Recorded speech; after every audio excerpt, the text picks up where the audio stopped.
Here are 11 songs to get you into Raga Rock. Whee! My name is Mams and I make weird music. In the late 60s, rock musicians were looking for different ways to experiment, which gave birth to one of my favorite genres, psychedelic rock. They looked at various different sources for inspiration. Some turned to European folk music, some to American blues, some looked at 20th century avant-garde music, and some also looked at Indian classical music. In Indian classical music, we play something called ragas. Now, I'm not gonna dive into what a raga is. I have another video discussing that topic. But the psychedelic rock music that mixed in influences from Indian music was coined the term Raga Rock. And today, I will show you 11 songs to give you a brief introduction to it. I will not be playing any of the actual audio of the songs, but I have made a playlist which will be linked down in the description. Before I reveal the first song, tell me in the comments below what are your guesses. And who knows, maybe you might be able to tell me something that I have never heard of. Number 1. The Beatles, Norwegian Wood, This Bird Has Flown. I have arranged this playlist in such a way that it starts with just a mild introduction until it goes on to very heavy influences of Indian music, and you will see that one band really permeates and dominates this list, the Beatles. The Beatles, and especially George Harrison, really led the way. They first heard and saw Indian instruments when they were making the film Help. And George was fascinated with the sitar. He immediately purchased a cheap sitar, tuned it like a guitar, and was already plucking out melodies on it. John Lennon had written the song Norwegian Wood, which was in the Kamaj Thought or the Mixolydian mode. And he promptly asked George to play the main melody on the sitar. And just like that, Raga Rock was born. This was the first ever rock song to feature a sitar. And it is no doubt a big milestone in the history of psychedelic rock. By the way, I did a cover of this song about 9 years ago. Do check it out, link will be in the description. Number 2, Derek and the Dominos, I Am Yours. During the heyday of psychedelic rock, many artists experimented with Raga Rock. However, it was not just the sitar that was used. Another musical instrument used a lot was the tabla. In 1970, Eric Clapton wanted to go in a new direction. He wanted to leave behind the guitar god persona that he had built with Cream. So when he formed Derek and the Dominos, he did not even want people to know that it was his band. Of course, the record label screwed over his plans by announcing that Derek is Eric.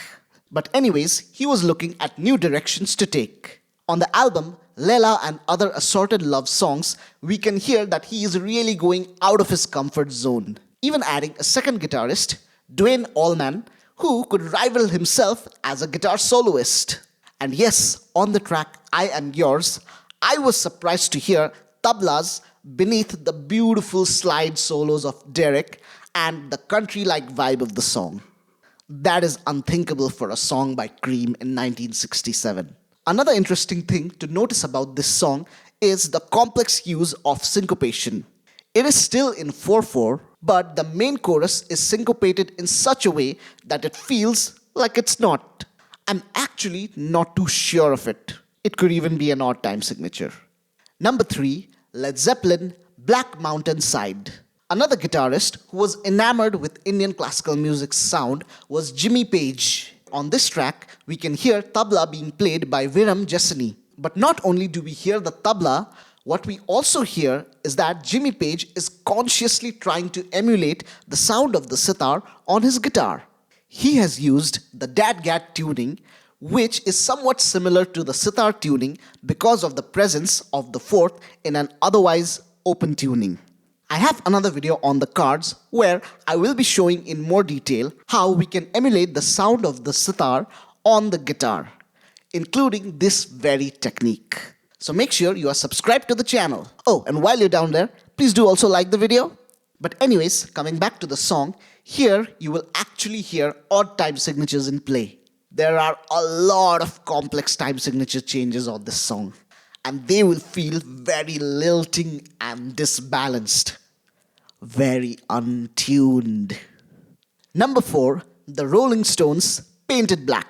Besides George Harrison, another prominent musician to pick up the sitar was Brian Jones from the Rolling Stones. I love how that rhymes. Brian Jones from the Rolling Stones. This song was built around a melody in the melodic minor scale made by Brian, over which the rest of the band jammed. Unlike the previous songs, where the bands were trying to fit an Indian instrument within the context of a regular Western rock song, this song was the opposite. You can hear that the band is playing around the sitar. Hence, this song, or at least the verses, have a very oriental sound to it.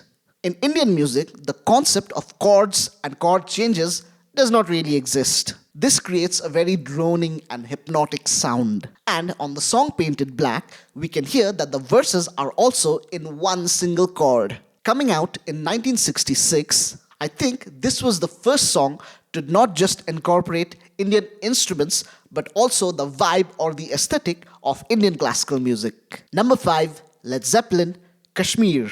Now, I have to mention that Indian classical music can be broadly categorized into two big subdivisions. The southern style is called Carnatic music, whereas the northern style, Hindustani music, was the result of fusion and influences from the Middle East during the Mughal era on the local Indian classical music.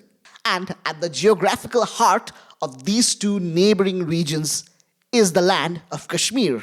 And Led Zeppelin sure have channeled the essence of it into their 9-minute epic. Another song in Dadgad with a polyrhythmic rhythm going in 3 and 4. This song just grabs you and transports you to the region, where allegedly members of Led Zeppelin never actually visited. Now, I do want to mention that members of Zeppelin are very mystical about their lyrics and their sources of inspirations. Most sources say the actual inspiration for Kashmir was Morocco, but it is known that they did visit India during that time.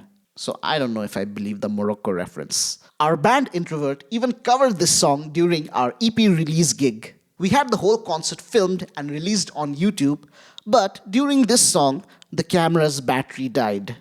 We only had half the song on video, so I could never put it out on YouTube. But now, I have a Patreon, and that's where I will, and that's a good place to put it. Link down in the description. Number 6, The Beatles, Tomorrow Never Knows. If Norwegian Wood were John Lennon's flirtations with Raga Rock, then Tomorrow Never Knows is the song where he fully embraced the vibe and the aesthetic. This is one of the Beatles' magnum opus. There are dense layers of samples with Ringo's drumming tying it all together. On a side note, if anyone ever tells you that Ringo isn't a great drummer, show them this song. John's vocals is going through a Leslie, whirling around because he wanted it to sound like Tibetan monks. The song also does not change chords, and Paul is pummeling one single note bass line throughout the whole song. George's guitar solo is reversed, which creates a sound which no one had ever heard before. And all of that is blanketed with the drone sound of a tanpura. A tanpura is a drone instrument played in most Indian classical music, and it only has the notes root and fifth. That makes the song so very hypnotic and laser focused and concentrated into a single emotion. Number 7, The Beatles, Blue Jay Way. While rockers like John Lennon, Brian Jones and Jimmy Page were incorporating influences of Indian music, there was one who dove headfirst into it. Of course, it is the man, the myth, the legend, George Harrison. After his first exposure to sitar and Indian music, George sought for more deeper aspects of it. And he found himself under the tutelage of Ravi Shankar, who was at that time, probably even today, the most famous Indian musician on the planet. In this song, we see that George has very carefully studied several aspects of Indian music and has emulated it within the confines of a rock band. The Hammond takes the role of the tanpura, whereas the cellos are doing very glissando phrases which sound very much like the Indian sarangi or dilruba. The melodies that make the main theme of the song include the sharp fourth along with the fifth note, which is seen in many ragas like Puriya Dhanashri, Tori, Yaman, and many others. he also uses both the minor third and the major third, which is again seen in other Indian ragas like Jog and Shivaranjani. He's not following any particular raga per se, but is rather using elements and ideas from several different ragas. This may actually be one of his most underrated songs. Number 8, Velvet Underground, Venus in Furs. Seeping into even darker corners of Raga Rock was Velvet Underground. This one is a drone rock anthem. Now, I don't think there was a direct connection between the Velvets and Indian music, or at least none that the band would admit, but when we listen to the song, we cannot deny the obvious connection. Lou Reed is playing in a very weird tuning called the ostrich tuning, which requires you to tune all the strings to the same note in different octaves. Like in this case, it is all C sharps.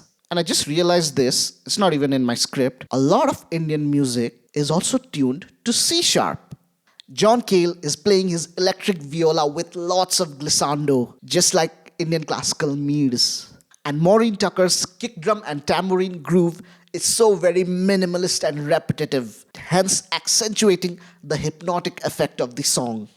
Number 9, The Doors, The End. Arguably the darkest and also the most epic Raga Rock song ever, already starting off on an advantage with Jim Morrison's mystical lyricism. The Doors had an edge that was unrivaled in the 60s. The groundwork is the very tom and ride-focused drumming of John Densmore that breathes with its flowing and ebbing tempos and moods. Ray Manzarek is washing the song with his Vox organ that becomes the bed over which Robbie Krieger goes to town. He's using a drop D tuning on this song, which he picked up when he was taking lessons from Ravi Shankar's Kinnara School of Music. You can hear that he's taking direct inspiration from lots of ragas and the drone-heavy music. Of course, over it, Jim creates the whole visual imagery with his very poignant and powerful vocals. The structure of the song is also very reminiscent of Indian classical music. Indian classical music usually starts with a slow alap and ends at the climax of a very fast tempo jhala. The end also has an upwards trajectory throughout the song. And there is even a section that we could argue sounds very similar to a jhala. The song does again slow down in the last few minutes, which in Indian classical music only happens in the last few seconds, but they were probably exaggerating a bit. They did not use any Indian instrument on it, but I did. Yes, I did a cover of this song using a sitar. It's on YouTube. This video is gonna have so many links in the description. Save it to your watch later. Number 10, The Beatles, Love You Too. So far, we have had songs that use Indian instruments like the sitar, tabla or the tanpura, or used the aesthetic, the style and the hypnotic vibes of Indian music. In the last song, we even saw the structure being emulated. Well, in 1966, George went all in. Love You Too has all these elements. We can also hear that by this time, he had gotten pretty good at the sitar. He roughly knows how sitar phrases are usually played. And note, this was before he started taking lessons with Ravi Shankar. At that time, he had only taken lessons from Donovan and from an organization called Asian Music Circle, which also included Anil Bhagwat, who played tabla on the song. Usually, in a short instrumental sitar performance, the player often starts by doing a strum on the sympathetic taraf strings. That's how Love You Too starts as well. Then, the sitar player usually plays an alap in free time. Again, Love You Too has a short alap in Rag Kafi. Then, on the sitar performance, after that, the tabla player joins in and they play a medium-paced composition called Guts. In our case, the song starts, which is a composition, and it is in Madhyalaya Teen Tal. At the end of the sitar performance, it always goes into a fast jhala section. And you guessed it, that's exactly what happens on Love You Too. This is George Harrison fully embracing Indian classical sitar music and packaging it all into a 3-minute rock song. Mind you, there are still some rock instruments used in the song, namely an electric guitar in the background which is doing a volume swell with a fuzz face. And Ringo is pummeling on the tambourine. But besides that, everything else was Indian instruments. This was something unprecedented in the rock world. It almost is not rock, if not for it being played by the greatest rock band of all time. Honourable mentions. Before we move on to number 11, I'd like to point out some that I wanted to add to the list, but I had to leave out since I did not want my list to be as long as Jericho's. Lucy in the Sky with Diamonds, The Inner Light, many tracks off of George Harrison's first solo album, Wonderwall Music, including a song that has some Nepali vocals in it called Dream Scene. I also did not include songs from later time periods like Megadeth's A Secret Place, Under the Same Sun by Scorpions, Cats in the Cradle by Harry Chapin / Ugly Kid Joe, Wherever I May Roam by Metallica. There were also songs that I actually discovered while making the script for this video. 3 Kingfishers by Donovan, and 2 songs by Traffic called Hole in the Shoe and Paper Sun. Anyways, let's head to number 11, The Beatles, Within You, Without You. Sgt. Pepper's Lonely Hearts Club Band is often called one of the greatest rock albums ever. And right smack in the middle of the album sits the crown jewel of Raga Rock. It is George Harrison's magnum opus. Now this song actually does not have any rock instrumentation, but it's in the middle of the greatest rock album of all time. So it's rock. No arguments accepted. At this point, George had actually started taking lessons from Ravi, and we can see it so clearly evident on this song. Like, this is not an amateur sitar player. He does a solo in the middle, well, duet actually, Colin responding with the string section of the violins and cellos, but that whole section is in Japtal, which is a 10-beat cycle. Yes, George Harrison did a sitar solo in 10/8. At one point, he even does a really big mead, which I, as a sitar player, can guarantee you is very hard to do. Just barely got it. Besides that, he also introduces us to many other instruments like the Swarmandal and the Dilruba. Trust me, when 15-year-old Mams heard it, his mind was blown. This song is the one song that got this blues boy to pick up the sitar. So there you have it, 11 songs to get you into Raga Rock. Hope you did enjoy it. If I missed some of your favorites, please put them down in the comments below. Also, you can support me on Patreon, where you can get access to my sitar sample pack, another sample pack called Synthetic India, where I played lots of Indian phrases on different software synthesizers, lots of backing tracks using different scales and ragas, a lot of outtakes and demo recordings for my original songs, chords and tabs for my original songs, and lots of other good stuff. For just $10, you can get access to all these things that I mentioned. And if you just like to support, then there's also a $5 tier where you can get access to the sample packs. And let me leave you with this other video where I can show you 10 songs to get you into Nepali music. Stay untuned! Okay, bye!